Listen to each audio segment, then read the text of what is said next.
સુરતની અમરોલી પોલીસે ઓવરબ્રિજ નીચે થયેલા મર્ડરના ગુનામાં સંડોવાયેલા હત્યારાને અમરોલીના બગસરાથી ઝડપી પાડી સુરત લાવી તેની ધરપકડ કરી છે.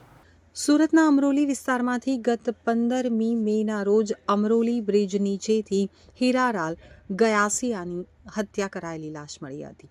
જે અંગે અમરોલી પોલીસે હત્યાનો ગુનો નોંધી સુરત પોલીસ કમિશનર અનુપમસિંહ ગેહલોત, અધિક પોલીસ કમિશનર બગડિયા, નાયબ પોલીસ કમિશનર ઝાલા અને મદદનીશ પોલીસ કમિશનર ચોવટિયાની સૂચનાને લઈ પીઆઈ જે.બી. વનારની ટીમે પીએસઆઈ જે.જી. કામડિયાના માર્ગદર્શન હેઠળ તપાસ હાથ ધરી હતી. જેમાં રાકેશભાઈ, રાજભાઈ અને તેજસકુમારની મળેલી બાતમીના આધારે હીરાલાલ ગરાસિયાની હત્યામાં સંડોવાયેલા હત્યારા એવા રમેશ ઉર્ફે પાયલોટ પારસિંગ ગરાસિયાને અમરેલીના બગસરા ખાતેથી ઝડપી પાડી સુરત લાવી તેની ધરપકડ કરી હતી. આ હત્યા ફોન જેવા નજીબી બાબતે કરાઈ હોવાનું પોલીસ તપાસમાં સામે આવ્યું છે.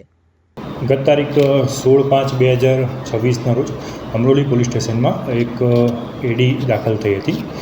બનાવની વિગત એવી છે કે ગત 15 તારીખની બપોરના અમરોલી જે બ્રિજ છે એના નીચે એક હીરાલાલ ચંપા ગરાસિયા કરીને જે મરણ જનાર છે એની ડેડ બોડી મળી હતી અને જે આધારે અમરોલી પોલીસ સ્ટેશનમાં પહેલાં એડી દાખલ થઈ હતી અને ત્યારબાદ એડીનું પોસ્ટમોર્ટમ કરાવતા ડૉક્ટરશ્રી દ્વારા જણાવવામાં આવેલ કે આમાં જે મરણ જનાર છે એને માથાના ભાગે ઇન્જરી થયેલ છે.